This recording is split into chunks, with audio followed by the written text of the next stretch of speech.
ஹல்லேலூயா.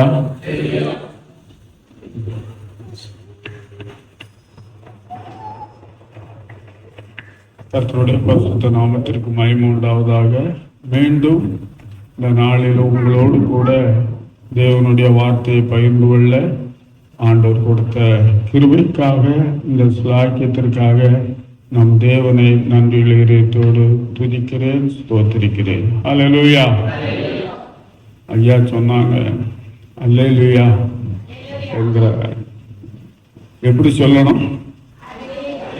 உற்சாகமா சொல்லணும். கடந்த வாரம் இந்த நேரத்தில் அந்தமான்ல பம்பு ஃபிளாட்டுங்கிறதான ஒரு தீவுல மெதடிஸ்ட் சர்ச்சில் செய்தி கொடுக்கும்படியா எனக்கு ஒழுங்கு பண்ணியிருந்தாங்க. அவ்வளோ பெரிய கூட்டம் இருக்கும்னு சொல்லி நான் நினைக்கல. அவ்வளோ பெரிய கூட்டம். நான் மெதடிஸ்ட் சர்ச் ஆச்சுதே எப்படின்னு சொல்லி யோசித்தேன். ஆனால் அங்கே நான் பங்கு பெற்றது எனக்கு மிகுந்த ஆசீர்வாதமாக இருந்தது. அவங்க பெந்தைக்கோஸ்தே சபைகளை விட ஆவிக்குரிய காரியத்தில் அதிக உற்சாகமாக காணப்பட்டார்கள். அந்த மாதிரி நான் எந்த சபையிலையும் அவங்களுடைய உற்சாகத்தை போல நான் பார்க்கல. அல்லேலூயா சொல்றதுலையும், ஸ்தோத்திரம் சொல்றதுலையும், ஜெபிக்கிறதுலையும் கைதட்டி அவ்வளோ உற்சாகமாக இருந்தாங்க. அது எனக்கு என்னுடைய வாழ்க்கையில் எனக்கு ஒரு பெரிய உற்சாகத்தை கொடுக்கிறதா இருந்தது. ஒரு சில வார்த்தைகளை நான் அந்தமானுக்கு போயிட்டு வந்ததை குறித்து சொல்லிட்டு செய்திக்குள்ளாக செல்ல நினைக்கிறேன். 74 81 வரைக்கும் அந்தமான்ல ஊழியத்தில் இருந்தேன். அநேக தீவுகளுக்கு போய் நான் சிறுவரில் ஊழியத்தில் இருந்தாலும் வேத பாட வகுப்பு நடத்துறது, சுவிசேஷ ஊழியத்துக்கு போகிறது, சபைகளில் செய்தி கொடுக்கறதுக்கு கூப்பிட்ற இடங்களுக்கு போய் செய்தி கொடுப்பேன். அங்கே சிறுவல்லத்திலேயும் ஆராதனை நடத்துவேன். லீவு நாட்களில் அங்கே படிக்கிற பையங்களை கூப்பிட்டுக்கிட்டு எந்த தீவுலேருந்து வந்திருக்காங்களோ அவங்க இடத்துல போய் சுவிசேஷத்தை அறிவித்துட்டு வருவோம். லீவு நாட்களில் கூடுதல் கோட்டேலி பரிச்சை லீவு, ஆப்பேலி லீவில் கூடுதலாக எல்லா இடங்களுக்கும் போவோம். பிரசங்கில சொல்லியிருக்கிறபடி தண்ணீரின் மேல் உன் ஆகாரத்தை போடு, அநேக நாட்களுக்கு பின்பு அதன் பலனை காண்பாய். என்னுடைய ஊழிய நாட்களில் அந்த வசனம் 2 முறை உறுதிப்படுத்தப்பட்டதை என் கண்ணால் பார்க்க, அதை அனுபவிக்க, அறிந்து கொள்ள உதவி செய்தார். முதலாவது காரியம், நான் பைபிள் ஸ்கூலில் படிக்கும்போது 2 வருஷம் லீவில், 2வது வருஷம் லீவில் அந்த 2வது வருஷம் ஆரம்பிக்கும் போது நாங்கள் 7 பேர் சேர்ந்து ஜெபித்தோம். சுவிசேஷம் அறிவிக்கப்படாத இடங்களில் போய் அந்த லீவு நாட்களில் சுவிசேஷத்தை அறிவிக்கணும்னு சொல்லி ஜெபித்தோம். அதுக்கு யாருக்கிட்டேயும் நாங்கள் உதவி கேட்கல. எனக்கு கிடைக்கிற காசில் தசமபாகம் காணிக்க போக நான் கொஞ்சம் அதுக்கென்று ஒரு டப்பாவில் காசு சேர்த்து வச்சுருந்தேன். அந்த வருஷம் முடிஞ்ச பிறகு அதை எண்ணி பார்த்தேன். 140 ரூபா இருந்துச்சு. அந்த 140 ரூபாயில் பாத்திரங்கள், எனக்கு தேவையானது எல்லாம் வாங்கிட்டு பிரின்சிபால்கிட்ட சொன்னேன், இந்த மாதிரி சுவிசேஷம் அறிவிக்காத இடங்களுக்கு போய் சுவிசேஷத்தை அறிவிக்க போகிறோம் அப்படின்னு சொன்னோடனே அவர் சொன்னார், நான் என்னால் ஏந்த உதவியே செய்கிறேன். நாங்கள் இப்போ காசு பணத்தை எதையும் எதிர்பார்க்கல. அவர் சொன்னது சுவிசேஷ பிரதியும் சந்தோஷமும் சுகமும் என்கிறதான ஒரு பத்திரிகை, ஒரு சின்ன புஸ்தகம். அப்போ சுவிசேஷ பிரதி 10 பைசா, அந்த சந்தோஷமும் சுகமுங்கிறதான புஸ்தகம் 25 பைசா. நாங்கள் கூட்டம் நடத்தி அதை வாங்கின அந்த காசை கொண்டு தான் நாங்கள் பிரயாணம் பண்ணணும். சாப்பிடணும், எல்லா செலவுகளையும் அதில் தான் பார்த்துக்கணும். 1.5 மாதம் நான் ஜிப்சி மினிஸ்ட்ரி அதை செய்து முடித்தோம். 1.5 மாதத்துல முடித்தோம். திரும்பி வந்த பிறகு ஜிப்சி மிஷனில் ஊழியம் செய்யும்போது அந்த இடங்களுக்கு போகும்படியாக ஆண்டவர் உதவி செய்தார்.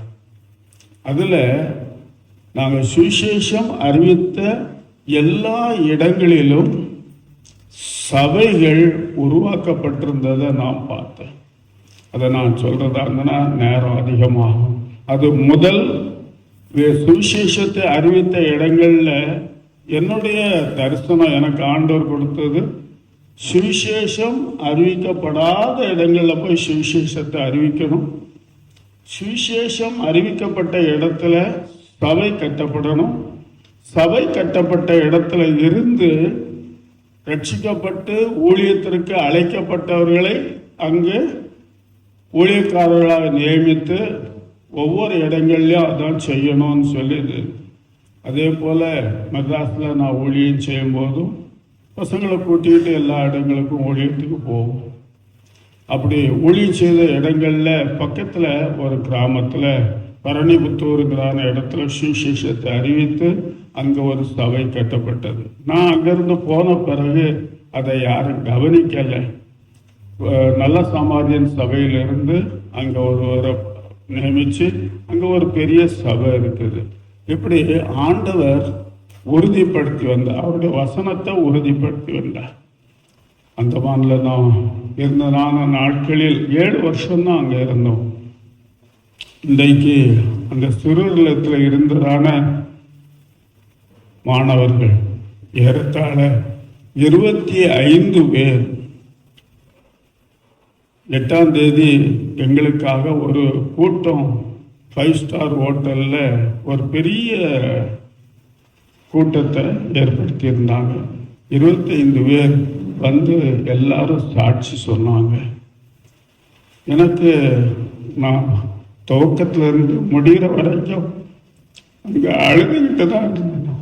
ஏன்னா ஆண்டவர் செய்த அற்புத அதிசய அடையாளங்கள் என்னை வெகுவாக என்னுடைய உள்ளத்தில் ஆழத்தில் இருந்தது. அந்த பிள்ளைகள் சொன்னதால் இன்றைக்கு அவங்க பேரம் பேத்தி எடுத்திருக்கிறாங்க. எல்லாருமே நல்ல வேலையில் இருக்காங்க, நல்ல நிலைமையில் இருக்கிறாங்க. அதற்கு அவர்களுக்கு விதைத்ததான வேத வசனம் அதை ஒவ்வொருவரும் சொல்லி அன்றைக்கு நீங்கள் விதைச்சதான வேற கர்த்தருடைய பரிசுத்த நாமத்திற்கு மகிமை உண்டாகட்டும். இன்றைக்கு அது பலன் கொடுத்திருக்கிறது என்பதை என் கண்களால் காண ஆண்டவர் உதவி செய்தார். அவங்க எல்லாரும் நல்லா இருக்காங்க. சிலர் டெல்லியில் இருக்காங்க, மெட்ராஸில் இருக்காங்க, ஊழியத்தில் இருக்காங்க, விசுவாசிகளாக இருக்காங்க, நல்ல ஊழியக்காரர்களாக விசுவாசிகளாக இருக்காங்க. கர்த்தருடைய பரிசுத்த நாமத்திற்கு மகிமை உண்டாவதாக. இதற்கு எல்லாவற்றிற்கும் காரணம் நான் கையில் எடுத்ததான இந்த வேதம் தான். எனக்கு ஆண்டவர் சின்ன வயசிலிருந்து கற்றுக் கொடுத்ததான வேத வாக்கியம் அதுதான் இன்றைக்கு உங்களோடு பகிர்ந்து கொள்ளுகிறதான வேத வசனமாக இருக்கிறது. ஆண்டவர் உங்களை ஆசீர்வதிப்பாராக. எனக்காக ஜெபித்து கொண்டிருந்தான உங்கள் அனைவருக்கும் என்னுடைய அன்பையும் நன்றியும் தெரிவிக்கிறேன். நான் வந்த பிறகு எனக்கு மெசேஜ் கொடுத்து ஃபோனில் பேசிக்கிட்டே இருக்கிறாங்க. அப்பா என்ன அப்பான்னு தான் கூடுவாங்க. நான் சென்னையில் ஊழியத்தில் இருக்கும்போது அங்கே உள்ள சிறுவர்லத்தில் இருந்தாலும் தம்பிமார் அண்ணன்னு கூப்பிடுவாங்க. அப்போ எனக்கு திருமணமாகி அங்கே ஊழியத்தில் இருந்தேன். மலர்னி பிறந்து 2-3 பேர் பிறந்திருந்தாங்க. 4 பிள்ளைகள் அங்கே பிறந்தாங்க. அப்போ அண்ணன்னு கூப்பிடுவாங்க. நான் அந்தமான் போகும்போது அப்பாவாக போனேன். இப்போ தாத்தாவாக இருக்கீங்க. அதனால் அவங்க அப்பான்னு தான் கூப்பிடுவாங்க. அவங்கள பார்த்துட்டு நான் சொன்னது, என்னடா என்னை விட வயசானவங்களா இருக்கீங்க, உங்களை நான் வாப்போன்னு எப்படி சொல்ல முடியும்? இப்பவும் நான் பேசும்போது அவங்களுக்கு வாப்போன்னு சொல்கிறதில்ல, வாங்க போங்கன்னு நான் அவங்கள கூப்பிட்றேன் சொல்கிறேன். அவ்வளவு அன்பாக என்ன கவனிச்சாங்க. அதற்கு காரணம் ஆண்டவர் செய்த நன்மை, எனக்கு பாராட்டின கிருபை, எனக்கு கற்பித்ததான அந்த பாடத்தை நான் அவங்களுக்கு கற்றுக் கொடுத்தேன். அவங்க சொன்னதான ஒரு காரியம், எல்லாரும் சொன்னது, நீங்கள் கற்றுக் கொடுத்ததை நாங்கள் இப்போ எங்கள் பிள்ளைகளுக்கும் பேர பிள்ளைகளுக்கும் கற்றுக் கொடுக்கணும். என்னோட 3 பிள்ளைகள் வந்திருந்தாங்க, ரஞ்சினி, ஆனி, ஜோஷுவா, 3 பேர் வந்திருந்தாங்க. அவங்க எல்லாரும் இருந்தாங்க. அவங்களும் சொன்னாங்க, நீங்கள் என்ன சாட்சி சொன்னீங்களோ அதே தான் நாங்களும் சொல்கிறோம் அப்படின்னு சொன்னாங்க. உங்களை தனியாக கவனிக்கலை, எங்களை தனியாக கவனிக்கலை, எங்களை கவனித்த மாதிரி உங்களை கவனிச்சிருக்காங்க, உங்களை கவனித்த மாதிரி தான் எங்களை கவனிச்சிருக்காங்க. அதனால் நாங்களும் ஊழியத்தில் ஆண்டவர்கள் இருக்கிறோம்னு சொன்னாங்க. கர்த்தருடைய பரிசுத்த நாமத்திற்கு மகிமை உண்டாவதாக. என்னுடைய சாட்சிய ஒரு சில காரியங்களை கொண்டு சொல்கிறேன். இந்த வேத வசனத்திற்கு ஆதாரமாக முதலாவது வேத வசனத்தை வாசிப்போம். 1 தீமோத்தேயு 1 அதிகாரம் 15. பாவிகளை ரட்சிக்க கிறிஸ்து இயேசு உலகத்தில் வந்தார் என்கிற வார்த்தை வாசிங்க.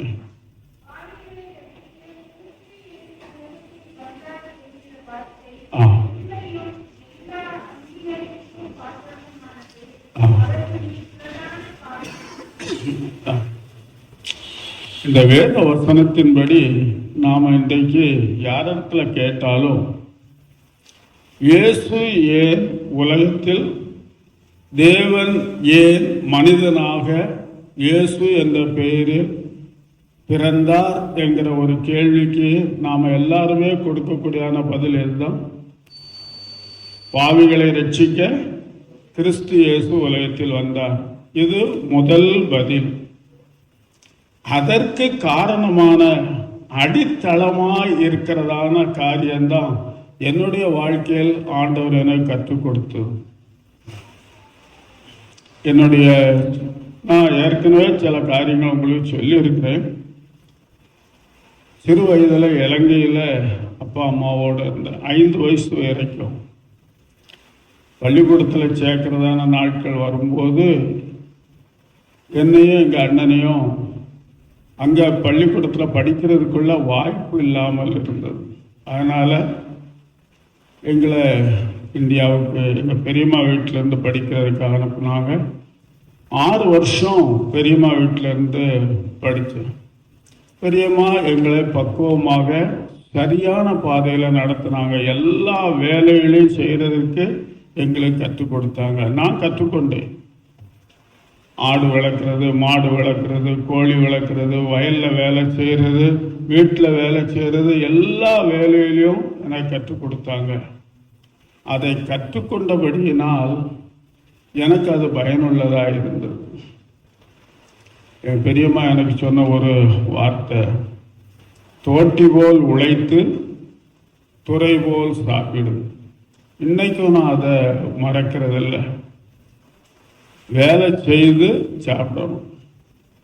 தெசலோனிக்கேயருக்கு எழுதின நிருபத்தில் அப்போஸ்தலனாகிய பவுல் சொல்றார், வேலை செய்ய மனதில்லாதிருக்கிறவன் என்ன கூடாது, சாப்பிடவும் கூடாது. வேலை செய்யாமல் இருக்கிறவே இல்லை, வேலை செய்ய மனதில்லாதிருக்கிறவன் சாப்பிடவும் கூடாது என்கிறது. ஆகையினால என் பிள்ளைகளுக்கும் அதான் கற்றுக் கொடுத்தேன். அதே போல் சிறுவலத்தில் இருக்கிற பிள்ளைகளுக்கும் அதைத்தான் கற்றுக் கொடுத்தேன். சிறுவலத்தில் இருக்கிற பிள்ளைகளுக்கு நான் ஒவ்வொரு தடையும் சொல்கிறது, இதுக்கு மேலே எனக்கு எந்த கஷ்டம் வந்தாலும் என்னால் வேலை செய்து உழைத்து சாப்பிட முடியும், ஆண்டவருக்கு சாட்சியாக இருக்க முடியும்னு சொல்லி இந்த சிறுவலத்திலிருந்து நீ வெளியே போகணும். என்னால் நான் படிச்சிருக்கேன், ஒன்றும் செய்ய முடியாது, தெரியாது என்ற நிலைமையில நீ வெளியே போகக்கூடாது. இதுக்கு மேலே எனக்கு எந்த கஷ்டமும் வர்றதில்லை அப்படிங்கிற எண்ணத்தோடு போகணும்னு சொல்லி தான் ஒவ்வொரு தடையும் சொல்லி கொடுத்துருக்கேன். அது போல் தான் நடத்தினேன். அதே போல் தான் நான் கற்றுக்கொண்டேன். என்னுடைய சரித்திரத்தை சொன்னால், நல்ல செல்வமான வீட்டில் தான் பிறந்தேன். எனக்கு செல்வராஜின்னு சொல்லி பேர் வச்சாங்க எங்கள் அப்பா. எங்கள் அப்பா இறந்த பிறகு எங்கள் அம்மா இலங்கையிலேருந்து ஊருக்கு வந்தாங்க. நாங்கள் 6 பேர். படிக்க வைக்கணும், சாப்பிடணும். இன்றைய நாட்களில் அரசாங்கம் உதவி செய்கிறது போன்ற உதவி அன்றைக்கு கிடையாது.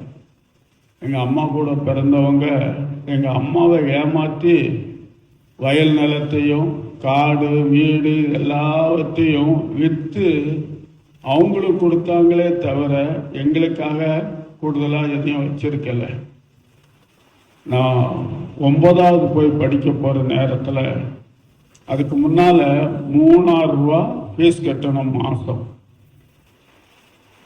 9வது படிக்கும் 4th ஃபார்ம். அப்போ 7 ரூபா ஃபீஸ் கட்டணும். அந்த 7 ரூபா ஃபீஸ் கட்டுறதுல ஏவி தாமஸ் கொடுக்கறதான ஒரு உதவி, திடீர்னு சொல்லி ஒரு பரீட்சை வைப்பாங்க. முதல் 3 கிரேடில் வர்றவங்க மார்க் எடுக்கிறவங்களுக்கு அவங்க 3000 ரூபா ஃபீஸ் கட்டிடுவாங்க ஸ்கூலுக்கு. மீதி 3000 ரூபா நாங்கள் கட்டணும். அதை கூட கட்ட முடியாத நிலைமையில் நான் படிப்பை நிறுத்த வேண்டிய நிலைமையாச்சு. ஆஃபேலி பரீட்சை எழுதுறதுக்கு முன்னால் ஃபீஸ் கட்ட முடியலை. அதனால் படிப்பை விட்டுட்டு ஓடினேன். மதுரைக்கு வந்தேன், தூத்துக்குடிக்கு போனேன். 1 வருஷம் தூத்துக்குடியில் ஐஸ் விற்று ஹோட்டலில் வேலை செய்து படாத பாடுபட்டேன். அப்புறம் 1 வருஷம் எஸ்டேட்டில் ஒரு வீட்டில் வேலைக்காரனாக இருந்தேன். அதுக்கப்புறம் இண்டஸ்ட்ரியல் ஸ்கூலில் சேர்ந்து படிக்கும்போது தான் ஆண்டவர் என்னோடு பேசி ஆண்டவராகிய இயேசுவை என் இரட்சகராக ஏற்றுக்கொண்டு ஞானஸ்நானம் பெற்று அபிஷேகம் பெற்று ஆண்டவருடைய ஊழியத்திற்காக வந்தேன். என்னுடைய இருதயத்தில் இருந்ததான வேதனை, அப்பா இருக்கும்போது தனியாக உட்கார்ந்து பெரியம்மா வீட்டில் ஒரு ஓடையில் பக்கத்தில் போய் உட்கார்ந்து அழுவேன். அப்பா அம்மா இருந்தும் நான் அப்பா அம்மான்னு சொல்லி கூப்பிடுறதுக்கு எனக்கு முடியலையேன்னு சொல்லி அழுவேன். எங்கள் அப்பா மார்பில் படுத்து தூங்கினவன். எங்கள் அப்பா குடிக்கும்போது எனக்கு குடிக்க கொடுத்தவங்க, அவ்வளவா நேசித்தவங்க. என் பிள்ளை செல்வராஜ் ஞானக்கண் எவ்வளோ படிக்கணுமோ அது வரைக்கும் நான் படிக்க வைப்பேன்னு சொல்லி சொன்னவங்க, அவங்கள பார்க்கல. 5 வயசுக்கு மேலே பார்க்கல. இந்த வேதனை எனக்குள்ளாக இருந்ததுனால நான் பைபிள் ஸ்கூலில் படிக்கும்போது ஒரு தீர்மானம் பண்ணேன். எப்படி ஆயிலும் நான் பட்ட கஷ்டம் துயரம் வேதனையை படுகிறதான பிள்ளைகளுக்கும் பெரியவர்களுக்கும் நான் உதவி செய்யணும். அதனால் நான் வேலை செய்து ஊழியம் செய்வேன்னு சொல்லி ஆண்டவரிடத்தில் ஜெபம் பண்ணேன். அது ஒரு பெரிய சத்திரம். அதன்படி நான் சென்னைக்கு போகும்போது சிறுவர் இல்லத்தை கவனிக்கிறதுக்காக எனக்கு பொறுப்பு கொடுத்தாங்க மாநாதாவில். அதில் வேலை செய்துக்கிட்டு ஊழியத்தையும் செய்வேன். இதை ஏன் சொல்ல வர்ற அப்படின்னு சொன்னால், நம்முடைய தேவன் யெகோவாவாகிய தேவன் மாம்சத்தில் வெளிப்பட்டதுக்கு ஒரே ஒரு காரணம், பாவிகளை ரட்சிக்கிறதற்காக மாத்திரம் அல்ல, பாவிகளை ரட்சிக்கிறது தான் முதல் நோக்கம். அதோடு அடுத்ததான நோக்கம் காரியங்கள் உள்ளதானால் யாத்ராம புஸ்தகம் 23வது அதிகாரம் 9வது வசனம். யாத்ராமம்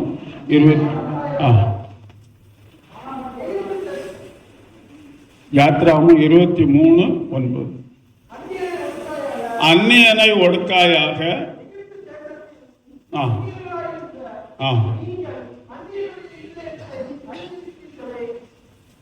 அல்லேலூயா. எங்க அல்லேலூயா சத்தமா வரலையே. அல்லேலூயா. என்ன சொல்றாரு? அந்நியனை ஒடுக்காயாக, நீயும் எகிப்துல அந்நியனாயிருந்தாயே. ஆகையினால அந்நியனுடைய என்னது இருதயத்தை நீ அறிந்திருக்கிறபடியினால் அறிந்திருக்கிறாய். இதுதான் என்னுடைய வாழ்க்கையில் உள்ளதான ஒரு பெரிய காரியம். இயேசு இந்த உலகத்தில் பிறந்தது அதுக்காக தான். 62, 63 ஒரு சினிமா பாட்டு, கடவுள் மனுஷனாக பிறக்க வேண்டும், அவன் காதலித்து வேதனையை பார்க்க வேண்டும் சொல்லி பாடினான். உங்களை யாருக்கும் அது தெரியாதுன்னு நினைக்கிறேன். இது பிசாசினுடைய ஆண்டவர் நினைச்சிருந்தா என்ன சொல்லியிருக்கலாம், பூமியில் இருக்கிற எல்லாருமே ரட்சிக்கப்படுங்கன்னு சொல்லி ஒரு வார்த்தை சொல்லியிருந்தா எல்லாருமே என்ன செய்யிருப்பாங்க, ரட்சிக்கப்பட்டிருப்பாங்க. ஏன்னா அவருடைய வார்த்தையினால இந்த பூமி ஆகாயம் எல்லாவற்றையும் சிருஷ்டித்தவர். அப்படி செய்திருந்தா வெளிப்படுத்தின விசேஷத்துல பிசாசை குறித்து சொல்லுகிறது, நம்முடைய சகோதரர்கள் மேல் ஓயாமல் குற்றம் சாட்டுகிற பிசாசானவன் விழுந்து போனான். பிசாசு எப்பவும் அவனுக்கு என்ன வேலை, குற்றம் சாட்டுற வேலை. ரட்சிக்கப்பட்ட நம்மையும் அவன் என்ன சொல்லிக்கிட்டு தான் இருப்பான், குற்றம் சாட்டுவான். நீ அப்போ இந்த வேலையை செய்யலையா, இப்படிப்பட்டதான பாவத்தை நீ பண்ணினாயே என்கிறதான குற்றம் சாட்டுகிறது தான் அவனுடைய வேலை. ஆண்டவர் எதை செய்திருந்தாலும் அவனுக்கு என்ன வேலை தான், குற்றம் சாட்டுகிறதான வேலை. ஆகையினால குற்றம் சாட்டப்படுகிறதற்கு ஏதுவான ஒரு இடத்தையும் ஆண்டவர் வேதாமத்தில் கொடுத்ததாக நாம பார்க்க முடியாது. ஆகையினாலதான் எபிரேய நிருபக்காரன் எழுத அதன் அஸ்திபாரம் தான் இஸ்ரவேல் ஜனங்களுக்கு கொடுத்த நியாய பிரமாணத்துல சொல்றாரு, நீ அந்நியனுடைய இருதயத்தை அறிந்திருக்கிறாயே. நாம் பட்டதான பாடு, கஷ்டம், வியாகுலம், அழுதுகை, கண்ணீர், வேதனை எல்லாவற்றையும் நான் அறிந்திருந்ததுனால என்கிட்ட படிக்கிறதான அந்த பிள்ளைகளுக்கு அந்த காரியத்தை உணர்த்தும்படியாக அவர்களுக்கு உதவி செய்ய. அதனால இன்றைக்கு அவங்க என்ன சொல்றாங்க, அங்க நாங்க படிச்சதான பாடம் இன்றைக்கு வரைக்கும் எங்களுக்கும் எங்கள் பிள்ளைகளுக்கும் எங்களுடைய பேர பிள்ளைகளுக்கும் நாங்கள் கற்றுக் கொடுக்கக்கூடியதாக இருந்ததுன்னு சொல்லி. அதனால எபிரேயர் நிருபத்தில் 2வது அதிகாரம் 14 to 18 வரைக்கும் உள்ள வசனங்களை வாசிங்க. கொஞ்சம் நிறுத்தி வாசிங்க. ஆதலால் பிள்ளைகள் மாம்சத்தையும் இரத்தத்தையும் உடையவர்களாய் இருக்க, மாம்சத்தையும் இரத்தத்தையும் உடையவரானார். சரி, கொஞ்சம் நிறுத்திடுங்க.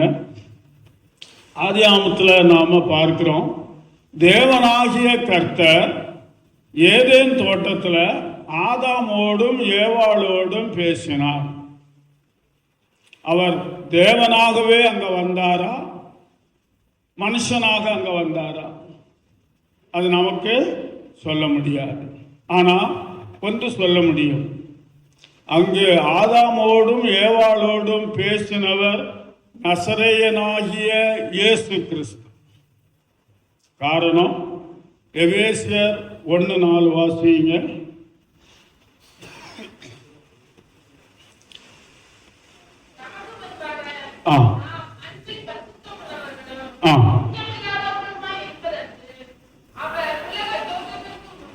உலக தோற்றத்திற்கு முன்னே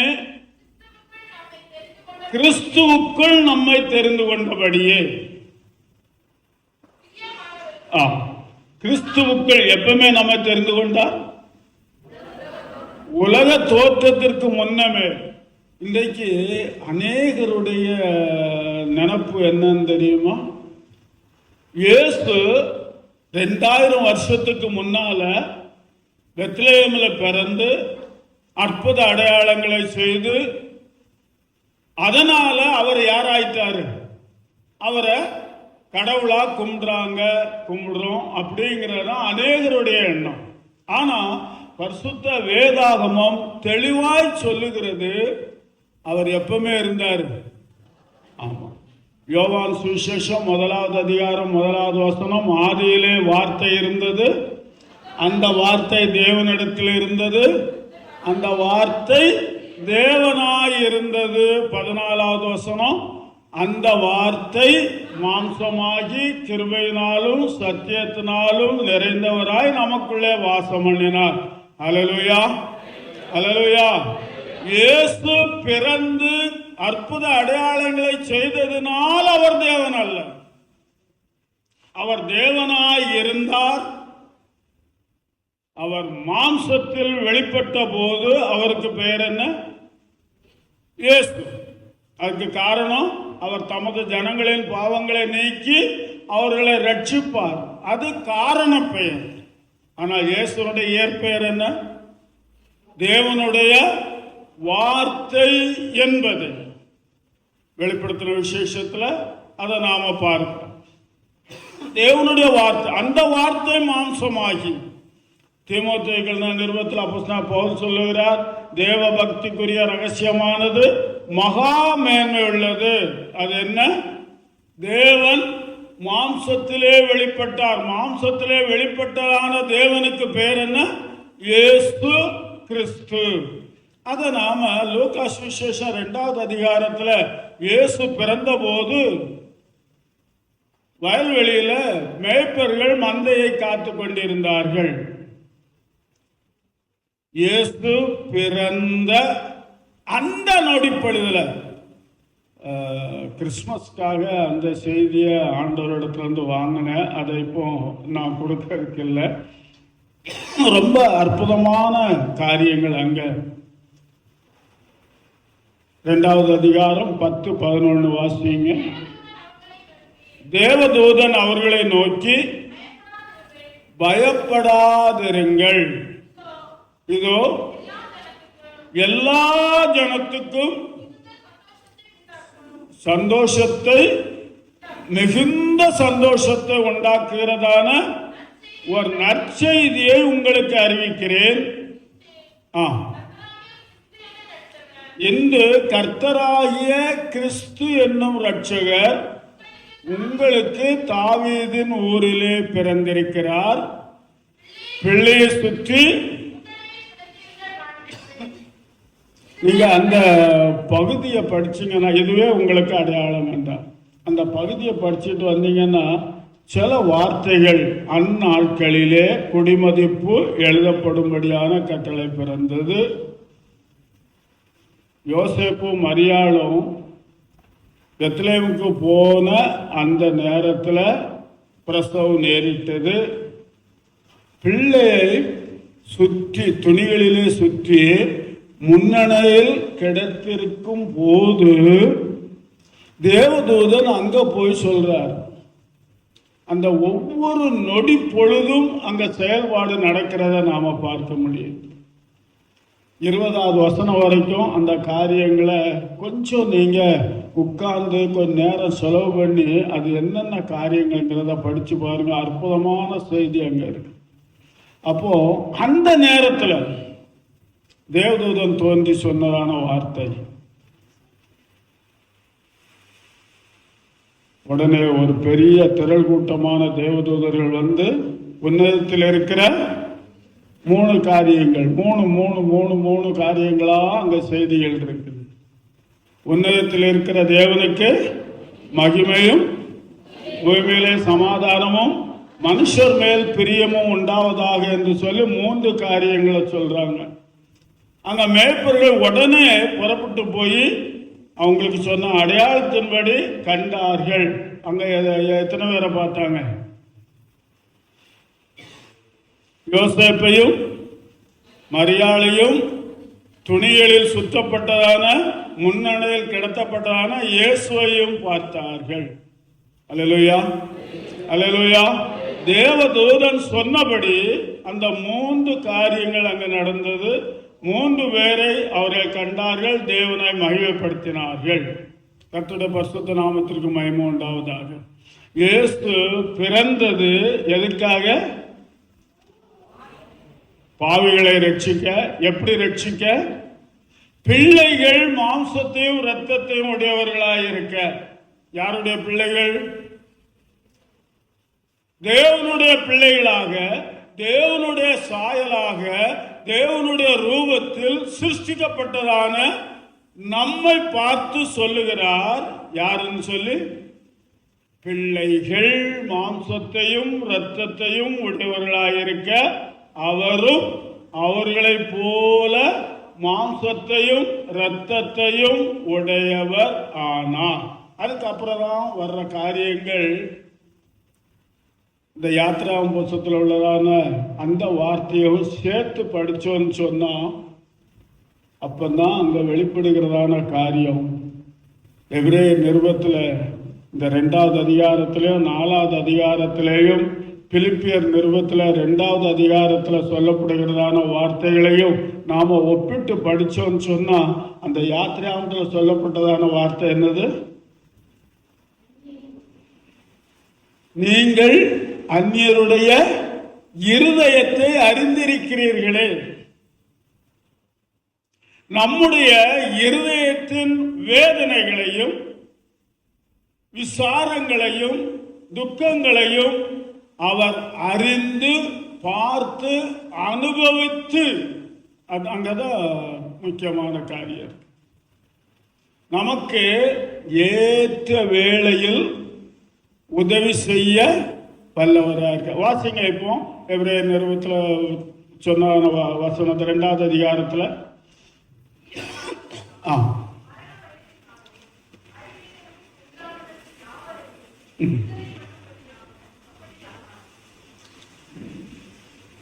நாலாவது அதிகாரம் 15-16.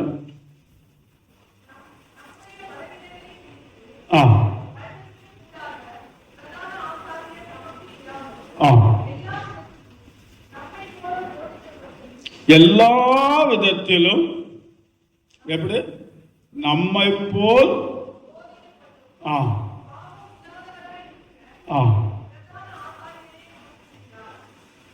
ஆதலால்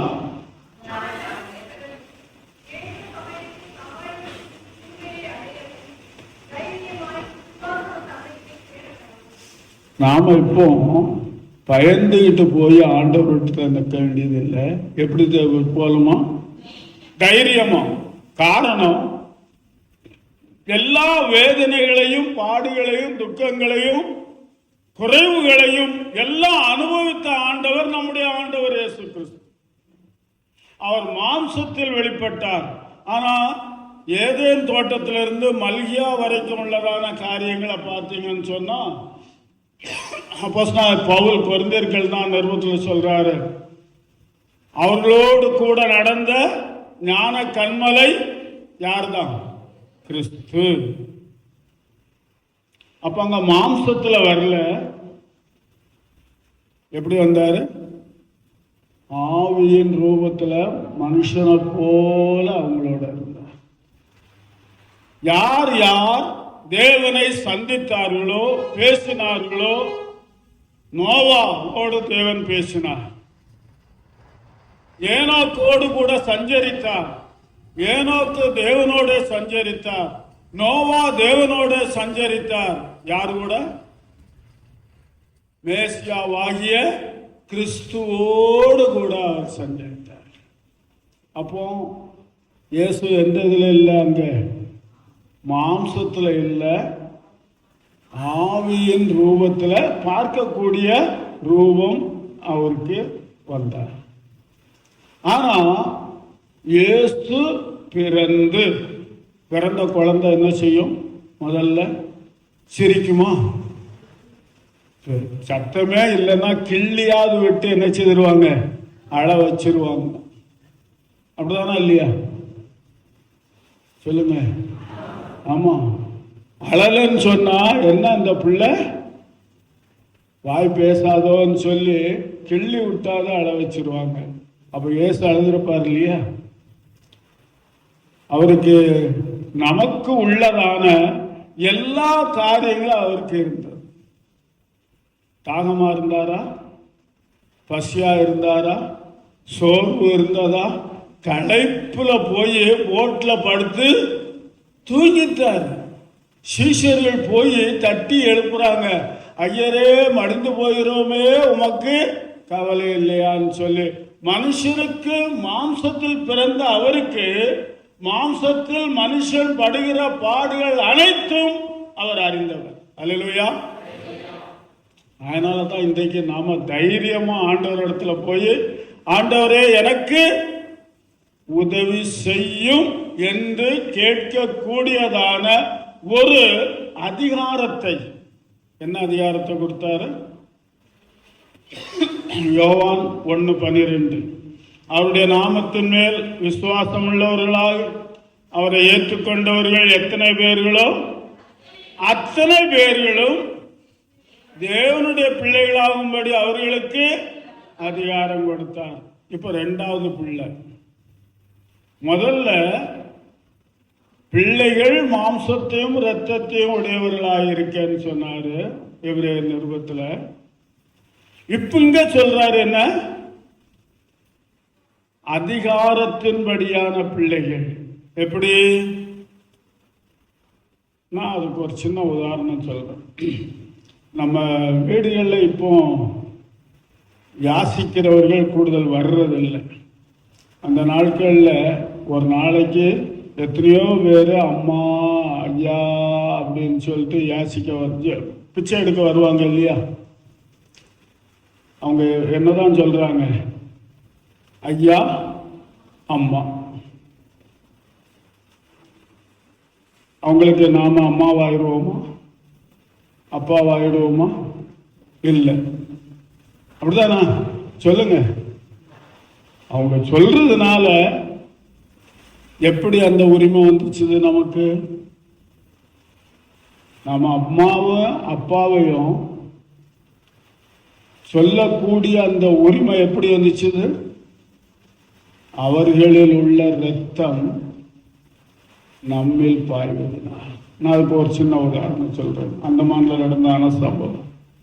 திருவள்ளத்தில் பன்னீர்செல்வம்னு சொல்லி ஒரு பையன் இருந்தான். இப்பவும் இருக்கிறான். அவன் பேர பிள்ளைகளோட அவன் கிறிஸ்தவ குடும்பத்திலிருந்து வரல, பாரம்பரியமான குடும்பத்திலிருந்து வந்தவன். ஆண்டவரை ஏற்றுக்கொண்டு விசுவாசித்து ஏற்றுக்கொண்டு ஞானஸ்தானம் பெற்று அந்த சபையில நல்ல ஒரு ஊழியக்காரனா இல்லை, விசுவாசியாக ஊழியக்காரனை போல அவன் இருக்கிறான். எல்லாரையும் கூட்டிட்டு வந்து, அப்பா அவன் சொன்ன ஒரு காரியம், நானும் என் மனைவியும் பெஞ்சில் உட்கார்ந்துருக்கோம், என்ன தட்டிக்கிட்டு, அப்பா அவங்க அப்பாவும் அம்மாவும் போட்ல இருந்து இறங்கி வர்றாங்க.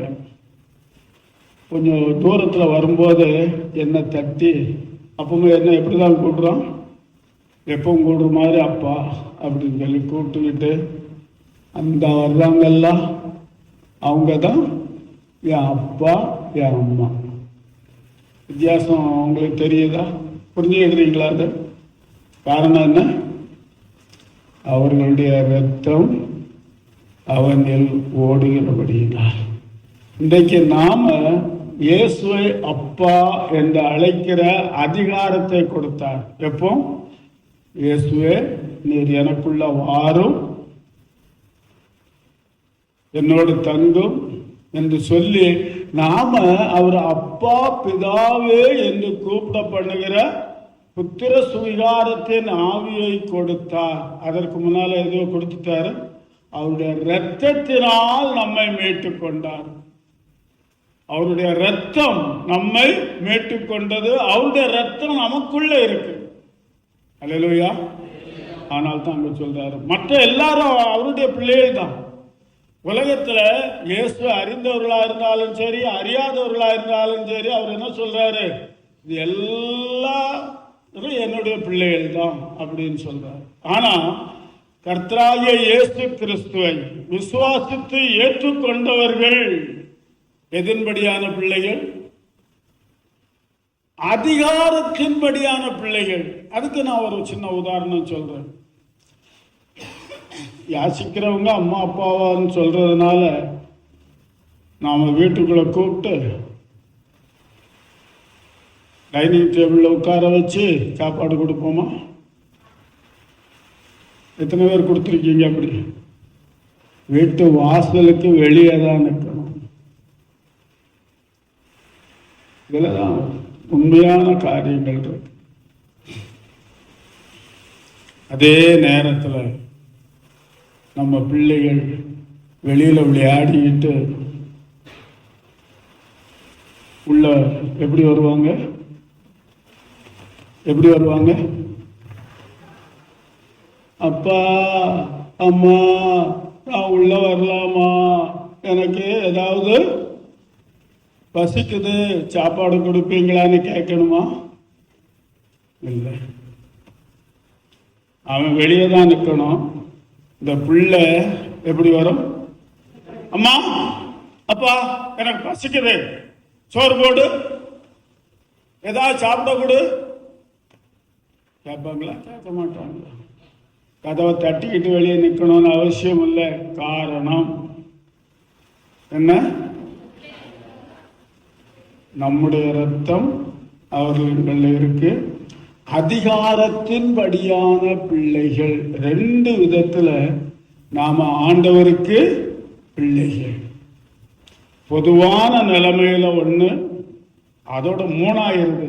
பொதுவான நிலைமையில ஒண்ணு, அவருடைய இரத்தத்தினால் மீட்கப்பட்டதுனால ஒன்று. மூன்றாவது, அதிகாரத்தின்படி அவரை விசுவாசித்து ஏற்றுக்கொண்டவர்கள் எத்தனை பேர்களோ அத்தனை பேர்களும் தேவனுடைய பிள்ளைகளாகும்படி அதிகாரம் கொடுத்தார். இன்னும் அடுத்தால இன்னும் ஒரு இது இருக்குது. அவருடைய பரிசுத்த ஆவியை கொடுத்ததுனால அப்பா பிதாவே என்று கூப்பிடப்படுகிற புத்திர சுவிகாரத்தின் ஆவியை பெற்றவர்கள். அதனால்தான் எபிரேயர்ல அருமையா சொல்றார் அப்போஸ்தலனாகிய பவுல் எழுதுறான காரியங்கள். நம்முடைய இருதயத்தின் வேதனைகளை, தேவைகளை, இப்ப வேதனை கஷ்டங்கிறத விட நாம என்ன எடுத்துக்கொள்ளலாம்?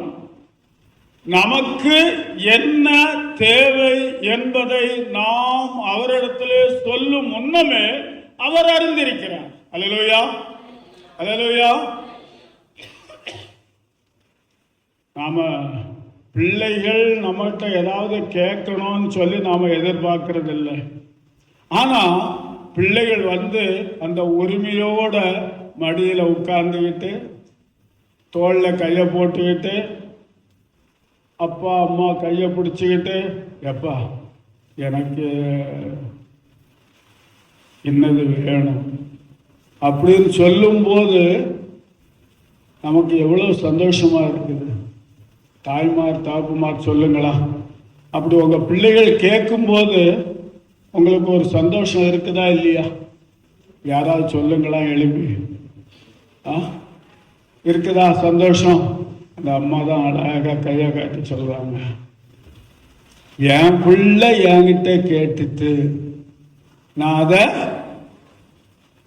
கொடுக்காம இருக்கிறது எப்படி? கடன் வாங்கினாலும் கஷ்டப்பட்டுனாலும் என் ரத்தத்தை வித்து கூட என் பிள்ளைக்கு செய்யணும். அல்லேலூயா. என் ஆண்டவர் இயேசு, நம்முடைய ஆண்டவர் இயேசு தன்னுடைய ரத்தத்தை கிரயமாக கொடுத்து என்னை மீட்டுக் கொண்டிருக்கிறார், நம்மை மீட்டுக் கொண்டிருக்கிறார். அல்லேலூயா. நம்முடைய இருதயத்துல என்ன நினைக்கிறோங்கிறது நாம நினைக்கிறதுக்கு முந்தியே அவருக்கு தெரியும் என்று வேத வசனம் நமக்கு தெளிவாய் சொல்லுகிறது. அல்லேலூயா. பிலிப்பியர் நிருபம் 2வது அதிகாரத்தில் உள்ள வசனத்தை வாசிப்போம். பிலிப்பியர் 2:5-8.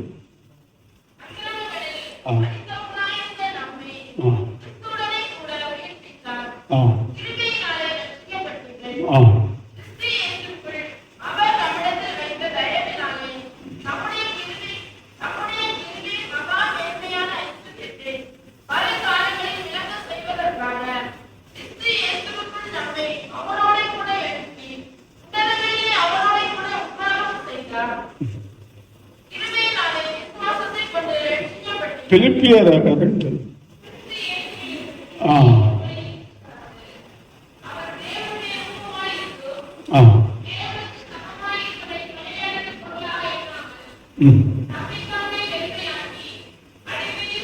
தம்மைத்தாமே வெறுமையாக்கி அடிமையின் ரூபம் எடுத்து மனுஷ சாயலானார். காணப்பட்டு மரண பரியந்தம்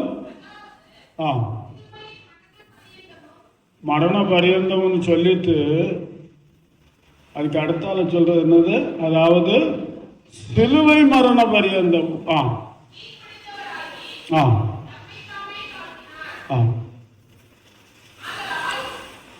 போதும். சிலுவை மரண பரியந்தம். சிலுவை மரணம் யாருக்கு கொடுக்கப்படுறது? தூக்கு தண்டனை யாருக்கு கொடுக்கப்படுறது? கொலை செய்தவர்களுக்கு, அக்கிரமக்காரர்களுக்கு. ஆனால் தான் சொல்றாரு, அவர் சிலுவையில் அறையப்பட்டு மரித்தார். அக்கிரமக்காரர்கள் ஒருவரை போல எண்ணப்பட்டார். ஏசாயா 53வது அதிகாரத்தில் அவருடைய பாடு மரணங்களை குறித்து அவ்வளவு அழகாக விஸ்தரித்து எழுதுகிறார். சிலுவை மரத்திலே தூக்கப்பட்ட எவனும் சபிக்கப்பட்டவன் என்று எழுதியிருக்கிறபடி கிறிஸ்து இயேசு நமக்காக சாபமானார். அல்லேலூயா, அல்லேலூயா. இவை எல்லாவற்றையும் செய்து அறிந்திருக்கிறதான தேவன் நம்முடைய இருதயத்தின் விருப்பத்தை நிறைவேற்றுவாரா, நிறைவேற்ற மாட்டாரா? யார் யார் விசுவாசித்து அதில் உறுதியாக இருக்கிறார்களோ அவர்களுக்கு அதை நிறைவேற்ற வல்லவராயிருக்கிறார். ஹல்லேலூயா. கர்த்தருடைய பரிசுத்த நாமத்திற்கு மகிமை உண்டாவதாக. நான் அந்தமானுக்கு போகணும்னு சொல்லி அநேக நேரங்களில் பிரயாசப்பட்டது உண்டு. கடந்த வருஷத்தில், கடந்த மாதத்தில் ஒரு தம்பி, அவர் ஒரு ஆள் தான் இன்றைக்கும் வேலையில் இருக்கிறார், ரிட்டையர்ட் ஆகலை. அது ரொம்ப சின்ன பையனாக இருந்தது. இப்போ அவர் நல்ல வேலையில் இருக்கிறார். அவர் அப்பாவை எப்படியாவது பார்த்துடணும். சிலர் சொல்லியிருக்காங்க, அவங்களுக்குள்ள கான்டாக்ட் இருக்குது. எப்போ அப்பாவை பார்ப்போம், எப்படி பார்ப்போம், இருக்காரா இல்லையான்னு கூட ஒன்றும் தெரியலையே அப்படின்னு சொல்லி நினச்சிருக்காங்க. அப்போ ஃபேஸ்புக்கில் என் மூத்த மகன் மலோனி அவனுடைய செய்தியை பார்த்துட்டு மலோனின்னு சொல்லவும், அவன் பெரிய பையன், அப்போ 9 வயசு 10 வயசில் இருந்தான். அவனை நல்லா நினைவு வச்சிருக்காங்க. அந்த தம்பி அவனுடைய செய்தியை கேட்டுட்டு அதனுடைய, எனக்கு அது கம்ப்யூட்டரில் எதுவுமே தெரியாது, அவனுடைய ஃபோன் நம்பரை எடுத்து ஃபோன் பண்ணி, நீங்கள் இன்னாருடைய பையன்தானே அப்படின்னு கேட்டு, அப்பா அதை உறுதிப்படுத்தி கொண்டு உடனடியாக எனக்கு மெசேஜ் கொடுத்து, அப்பா நீங்கள் அந்தமானுக்கு வரணும் அப்படின்னு சொல்லி எனக்கு மெசேஜ் கொடுத்தாப்புல. நான் உடனே சரின்னு சொல்லலை. வர்றதுக்கு ஆசை தான், பிரயாசப்படுறேன்.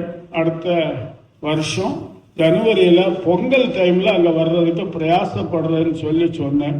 என்னுடைய கடைசி பையன் அந்தமானுக்கு போகணும் அப்படின்னு சொன்னான். நானும் போகணுன்னு நினைக்கிறடா அப்படின்னேன். அவன் கூட 2 ஊழியக்காரர்களோட இந்த மாதம் 8ஆம் தேதிக்கு அங்கே போகிறதுக்கு புக் பண்ணி டிக்கெட்டை இது பண்ணிட்டான். அப்புறம் என் மகாட்ட சொன்னேன், எனக்கு ஆண்டவர் நவம்பர் மாதத்தில் இருந்து நல்ல சுகத்தை கொடுத்துருக்கிறார். அந்த குறுக்கு வலி, கால் உதறல், வேதனைலாம் இல்லை. அதனால் நான் அந்தமானுக்கு போகிறதுக்கு முயற்சி பண்ணேன். ஆண்டவர் அதை வாய்க்க செய்தார். அல்லேலூயா. நம்முடைய இருதயத்தின் வாஞ்சையை நிறைவேற்றுகிற தேவன் நம்முடைய ஆண்டவராகிய இயேசு கிறிஸ்து. நாம் ஜெபிப்பதற்கும் வேண்டிக் கொள்வதற்கும் முன்னதாகவே அறிந்திருக்கிறவர், அதை செய்கிறவர், என்னையும் நடத்தி என்னை ஆசீர்வதித்து வழிநடத்துகிறதான தேவன் உங்களில் ஒவ்வொருவரையும் ஆசீர்வதிக்க வல்லவராயிருக்கிறார். நம்ம வித்தியாசம் இல்லை. தேவனிடத்துல என்ன கிடையாது, பட்சபாதம் உள்ளவர் அல்லவே என்கிறதான வசனத்தை நினைவு வச்சுக்கிடுங்க. ஆண்டவர் பட்சபாதமா யாருக்கும் செய்ய மாட்டார். நமக்கு என்ன எப்போ எப்படி தேவையோ அதை அப்பொழுதே தருவார் என்கிறதான விசுவாசம், நம்பிக்கை, அவர் மேலுள்ள அன்பு இருக்குமானால் அதை நிச்சயமாக நிறைவேற்றுவார். ஆண்டவர் உங்களை ஆசீர்வதிப்பார். இப்போ இயேசு கிறிஸ்து எதுக்காக வந்தாரு? பாவிகளை ரட்சிக்க. எப்படி ரட்சிக்க? நம்முடைய இருதயத்தின் நினைவுகளை அறிந்து ஏற்ற வேளையிலே சகாயம் செய்து நம்மை காப்பாற்றும்படியாக. ரட்சிக்கிறது மாத்திரமல்ல, அந்த 3 வார்த்தையை சொல்லி முடிச்சிடுறேன். இன்று கர்த்தராகிய கிறிஸ்து எனும் இரட்சகர். அந்த 3 வார்த்தைகளுக்கும் 3 வித்தியாசமான பொருள் உண்டு. கர்த்தர் என்பது யெகோவா. அடுத்தது கர்த்தராகிய கிறிஸ்து என்பது அபிஷேகம் பண்ணப்பட்டவர் என்பது ஒரு பொருள். மேசியா என்கிறது அதனுடைய பொருள். கிறிஸ்து என்பது எபிரேய மொழியில மஷியக் என்கிறது, மீட்பர் என்கிறதான வார்த்தை. அப்புறம் ரட்சிக்கிறவர் என்று சொல்லுகிறதான வார்த்தை காப்பாற்றுகிறவர் என்கிறதான பொருளோடு கூட அதை சொல்லியிருக்கு. 3 தேவனாகிய கர்த்தர் நம்மை மீட்டு சத்ருவின் கைக்கு விலக்கி காப்பாற்றுகிறதற்காக பிறந்தார். அல்லேலூயா. ஆண்டவர் உங்களை ஆசீர்வதிப்பார். இன்னும் அதிகமாக அந்த வசனங்களை தியானிங்க. ஆண்டவர் உங்களோடு இருப்பாராக. ஆமென். அல்லேலூயா.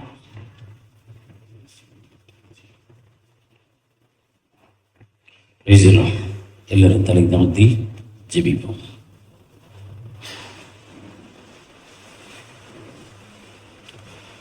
தேவன் நம்முடைய தகப்பனாய் இருக்கிறார். அவன் நம் தகப்பன், நம்மை சிருஷ்டித்த தகப்பன், நம்மை இரத்தம் கரையும் கொண்டு மீட்டெடுத்த தகப்பன், நமக்கு அதிகாரம் கொடுத்த தகப்பன், நமக்கு புத்திர சுவிகார ஆவியை கொடுத்த தகப்பன். இந்த காரியத்திற்காக தேவன் அப்படி ஸ்தோத்திரம் பண்ணுவோமா? தேவன், நீர் எங்கள் தகப்பனாய் இருக்கிறீங்கப்பா. எங்கள் செபத்தை கேட்கிற தகப்பனாய் இருக்கிறீங்க. ஆண்டவரே, இதுதான் எங்கள் சுக வாழ்வை விரும்புகிற தகப்பனாய் இருக்கிறீங்க. எங்கள் மன விருப்பத்தை நிறைவேற்றுகிற தகப்பனாய் இருக்கிறீங்க. ஆண்டவரே, உம்முடைய நாமத்தை மகிமைப்படுத்தும்படியாய் எங்களை உயர்த்துகிற தகப்பனாய் இருக்கிறீங்க சுவாமி. ஆண்டவரே, நன்றி தகப்பனே. எங்கள் தகப்பன் சர்வ வல்லமை உள்ள தேவனாய் இருக்கிறார்.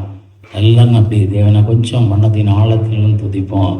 இந்த தகப்பன்கிறது நீங்கள் தியானிங்க. சகல ஆசீர்வாதங்களையும் பிள்ளைகளுக்கு தரும்படியாகவே தகப்பன் விரும்புகிறார். தகப்பன் ஒரு ஆஸ்தியை கூட பிள்ளைகளுக்கு மறைத்து வைக்கிறது இல்லை. நமக்கு எல்லாவற்றையும் தருகிற நம்ம தகப்பன். அப்படியே நமக்கு செய்வதற்காக ஸ்தோத்திரம் பண்ணுவோம். அவரை இன்னும் அவருடைய பிள்ளைகளாக நம்ம மாறுபடியாய் ஒருவேளை நம்ம அங்கங்கே அலைந்து கொண்டிருப்போம் என்றால், இந்த கெட்ட குமாரனை போல திரும்ப தகப்பனிடத்திலே வருகிற குமாரனாய் நம்ம இருப்போம். ஆண்டவரே, நாங்கள் உம்முடைய பிள்ளைகள்ங்கிறத கிளைம் பண்ணுற பிள்ளைகளாக இருப்போம். அதிகாரத்தை கர்த்தர் கொடுத்திருக்கிறார்.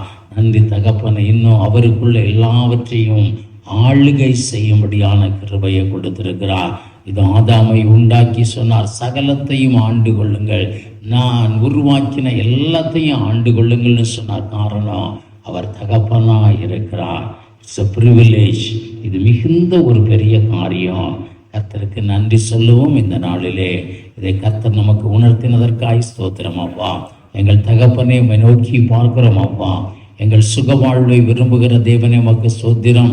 எங்கள் வியாதிகளை முற்றிலும் அகற்றி ஆண்டவரே தாவை பூரண சுகத்தை எங்களுக்கு தருகிற எங்கள் பரிகாரியாகிய தகப்பனே உமக்கு ஸ்தோத்திரம் அப்பா. எங்களை ஆசீர்வதித்து உம்முடைய நாமத்தை மகிமைப்படுத்துகிற தகப்பனே உமக்கு ஸ்தோத்திரம்.